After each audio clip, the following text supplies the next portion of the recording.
আপনি কি পর্নোগ্রাফির ফিতনা থেকে মুক্ত? আপনি কি ইন্টারনেট জগতের এই নোংরামি ফিতনাগুলো থেকে মুক্ত? আমি কি মুক্ত? আমি নিজেও মুক্ত না। আপনার সামনে ভালো সাজারও আমার কোনো দরকার নাই। আমরা যারা ইন্টারনেটে ঢুকেছি একবার দুইবারও, জীবনে কখনো তারা কেউই চোখের পাপ থেকে বাঁচতে পারে নাই। তাহলে ভালো সাজার তো প্রয়োজন নাই, আল্লাহকে ইস্তেগফার করার দরকার, আল্লাহ মাফ করে দেন। আমরা কি এই যুগে ইন্টারনেটের এই নোংরামি বেহায়াপনাগুলো থেকে মুক্ত থাকতে পারছি? না।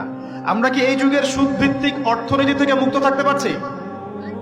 আমাদের যুব সমাজ কি এই যে টিকটক বলেন, পাবজি বলেন, ফ্রি ফায়ার বলেন, মাদক বলেন, কিশোর গ্যাং বলেন, এগুলোর ফিতনা থেকে তারা কি মুক্ত? আমাদের মেয়েরা কি ফ্যামিনিস্ট রেভলিউশনের ফিতনা থেকে মুক্ত?